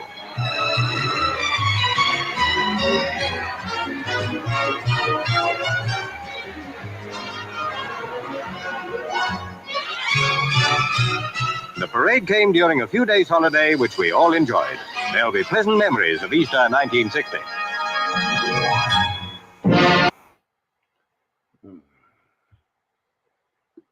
Oh, well, there's a couple more of those I'm going to show, but go back. I'm going to can't help presenting Charles III, saying he's arranged to see him on the money. Linda, on what money? You do know that whenever the king is crowned or queen, that they give all of their money and all of their property to the state. Charles did have money for about a day between his mother dying and being buried and him being on his coronation. But no, all of the royal family's money and property is in the possession of the government. And if we get rid of them, we'll have to give it all back. And you know something? We can't fucking afford it. So he's not sitting on the money. He gave all of his worldly goods to do the job. To be fair, I would much rather have had William go straight on the throne, and I don't know why he didn't have him downstairs a while ago, but he didn't. Uh, but I'm really not fond of, uh, hmm, yeah, and also you're Australian, which I let you off a little lighter than Rags because Rags lives the same place I do and has had the same knowledge that I do. Here's another one. This one is from 1968.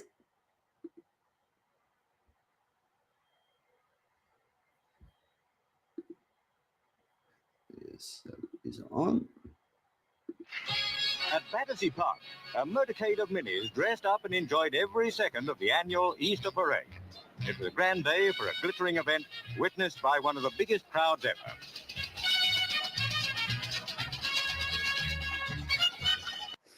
The Pearly Kings and Queens.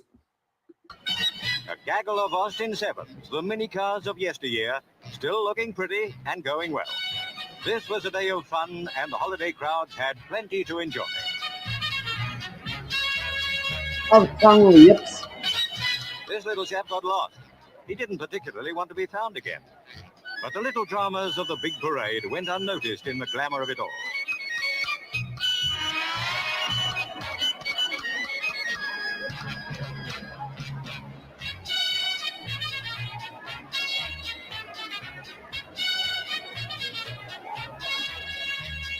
The parade catered for every taste. A sedate and dignified cloak passed grandly by. There were others who enjoyed making a spectacle of themselves. It was all great fun. A traditional Easter parade with everyone all out to enjoy themselves. The last thing they wanted was to be serious. It was holiday time. The cares of the world were forgotten by some. There you go. There's another bit from British Pathy, who've done a very good job of commemorating that. Oh, and check out the fucking CND sign now.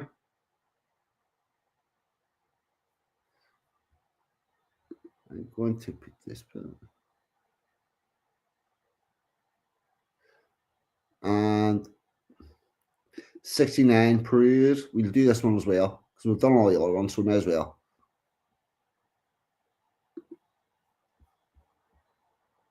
Strange is that the Easter Princess is always a dish at the Battersea Park Easter Parade.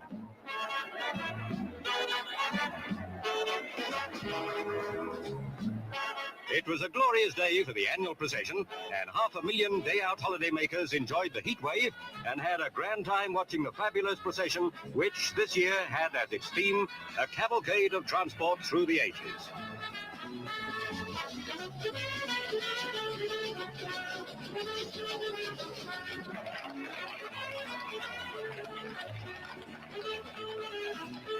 The London Tourist Board must have pulled out all the stops to put on such an eye-appeal show. Right. Check that out. This was done by the London Tourist Board. That's an NGO, a non-government organisation. Our NGOs used to do things like this for the British people. Imagine that. It's not what happens today with them.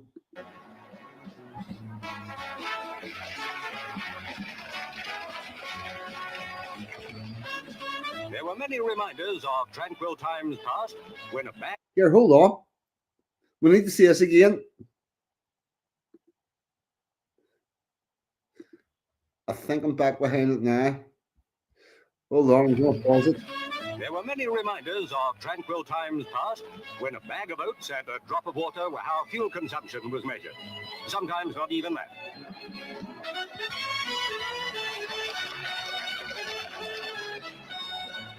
Yes.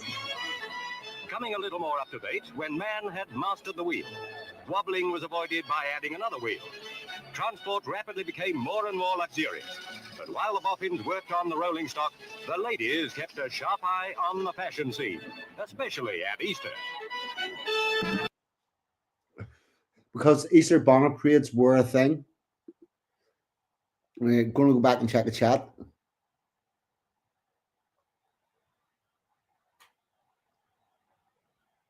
Oh yeah, it is.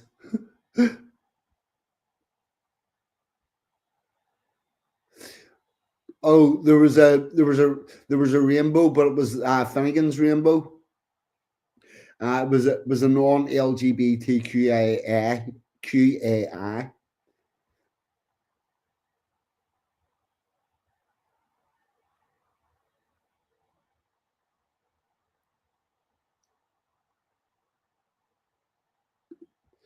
This is true. We have had two monarchs that were adored by the public.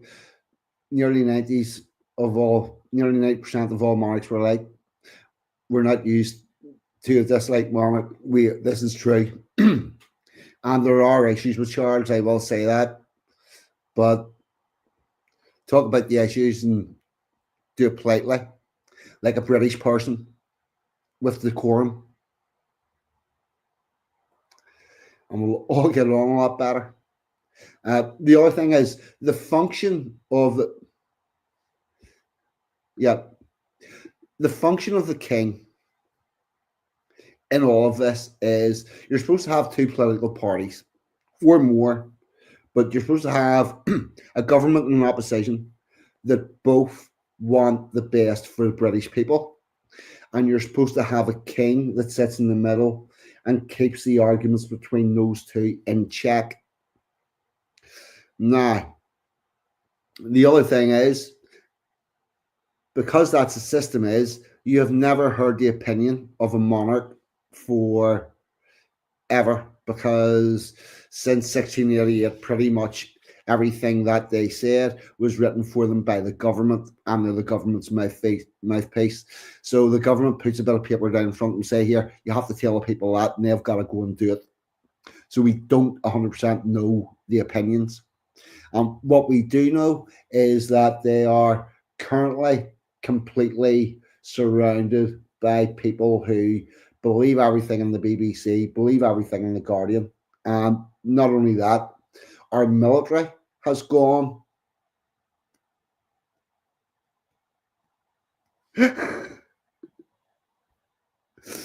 Yes, he is the king.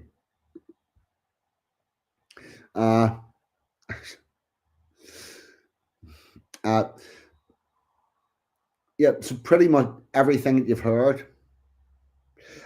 Our military have even gone woke, and whenever the person who's in charge of your security is telling you this is what's going on, you tend to listen to them, and they've been given skewed information for very many years. And to be totally honest with you, all of the people that have had private audiences with them that have never been spoken about in public, I believe most of them have been gutless bastards that have been afraid to tell them the actual truth. So there you go. But what makes Easter important is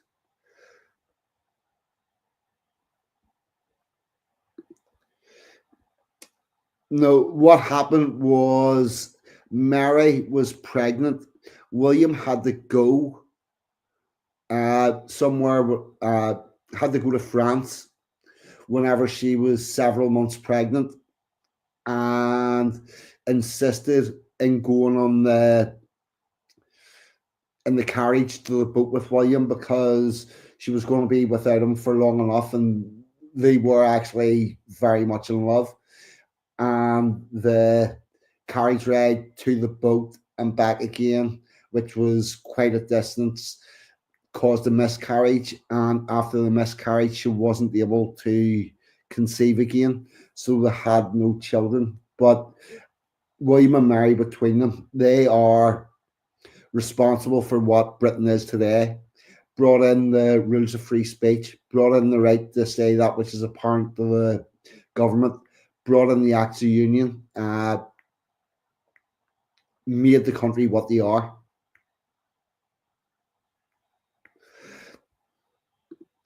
Yeah, but they say that about everybody, don't they? They're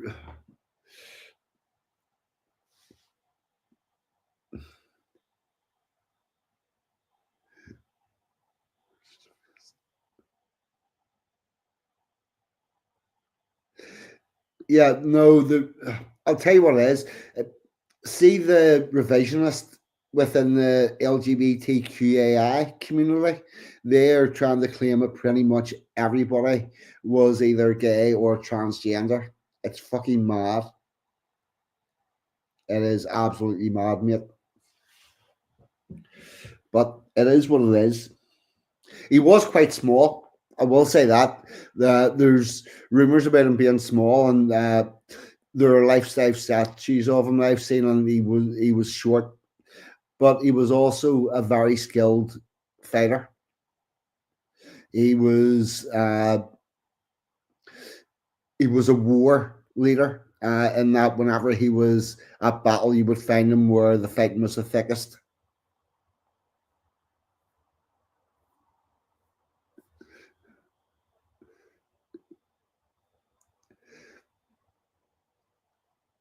That could well be true, Brad. Could well be true. And to be fair, I know a lot less about William II than I do about William III.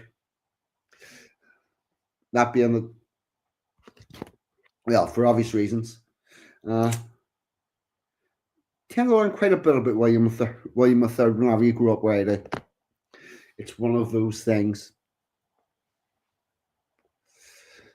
And with that, I want to have a quick check and see if there's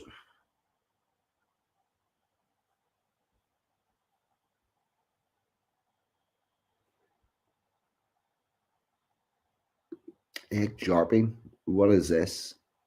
One momento.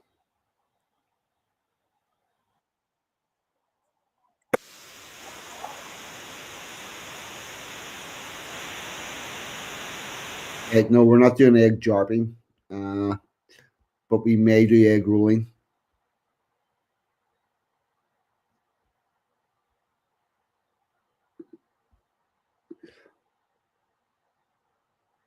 Yep, we've got a video of some egg rolling.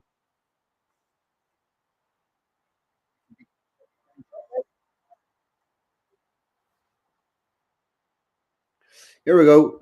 Lots of people rolling eggs down the hill. What more could you ask for? Stop ad screen and present.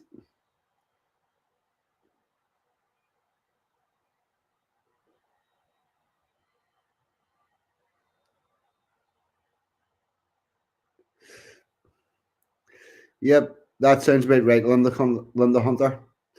They have changed a lot.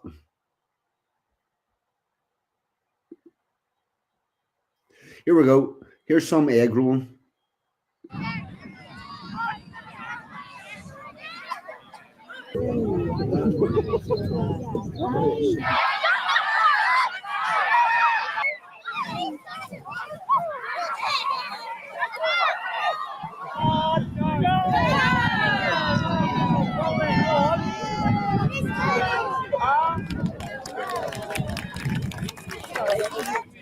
Is it still?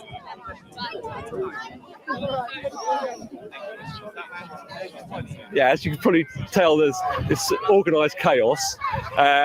Basically, we have three heats. We have the under 8s, we have the adults, and the 8s to 16s. We have the best decorated egg for each of those categories, and the egg that rolls the furthest down the hill.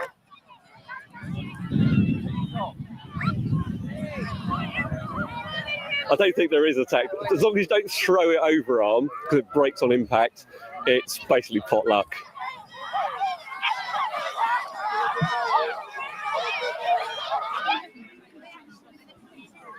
That's still edible. Ignition. Lift off. That was a little bit of egg roll, and I think I might have another egg roll because that was rather short. Yep. This looks like a bit better organized egg rolling. We will get this up. Maybe put the ducklings in the hell. No, no, that is not going to happen. Here we go. Here's more egg rolling.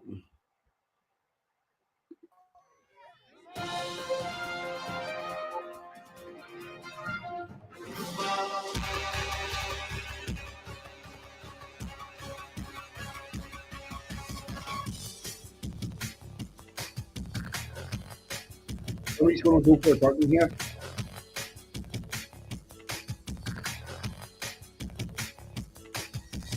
Boys watch the girls while the girls watch the boys who watch the girls go by. Eye to eye, they solemnly convene to make the scene, which is the name of the game. Watch a guy, watch a dame on any street in town. Up and down, and over and across, romance has fun. Guys talk, girls talk, it happens everywhere. Eyes watch, girls walk, with tender loving care. It's getting glad from the back, watching them, watching back, that makes the world go round.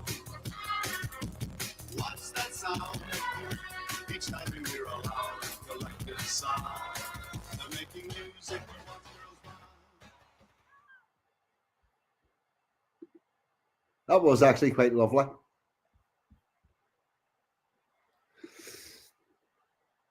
Yeah, it does. It's a perfectly normal day. It's a lovely day out.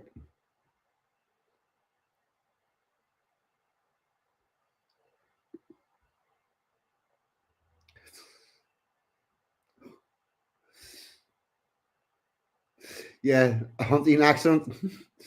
Yeah, somebody hunted him by all probability. Yeah, it's all a bit weird, that Brad. Right. Anyway, we've done 2 hours. Does everybody know about Easter now? Does anybody not know why it's Good Friday? And what I want to say is the social significance of all these events or how many people take part in them. It's really that simple. And if we want their country, if we want their traditions, we're going to have to keep them going and we're going to have to be involved in it. It really is that simple. And nobody's going to stop you. You can go do things with your family, with your friends. You can go along to your church. Nobody's going to kick you out. You might say we haven't seen you in a while, but that's fine. I would be told that too. But if you want your country, if you want it to look the way you want it to look, you're going to have to get out and imprint that into it. And that would be my message for you this Easter. And wouldn't it be amazing if we fucking rebirthed our country and brought it back the way it was? Or at least a little part of it, and put our stamp on it. And with that, I think I'm going to play an outro and put your comments up in the stream. I think I've said everything I wanted to say, which is good. And we're going to have the Anglo-Saxon.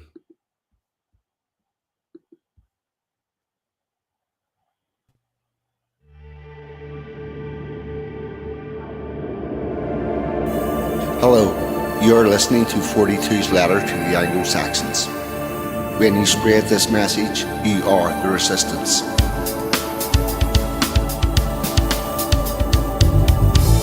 The Anglo-Saxon.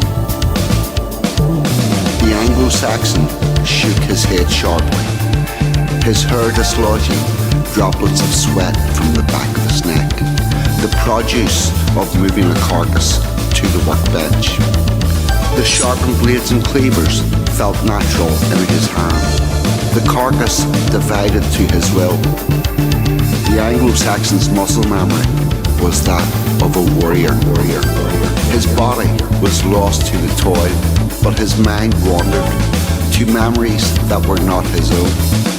An intruder startled the Anglo-Saxon. However, before him was not the meadows and glades of his ancestors, but a butcher's shop window.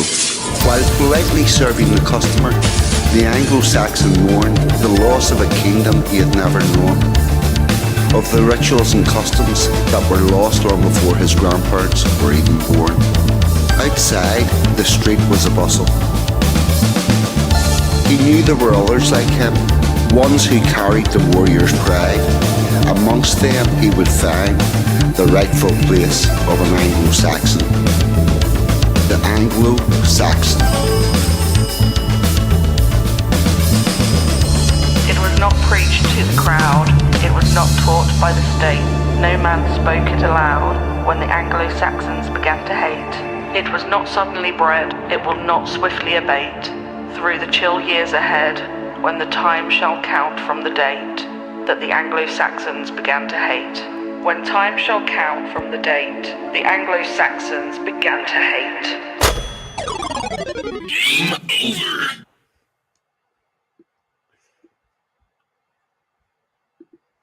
Okay, everybody. Couple of things I'm going to say.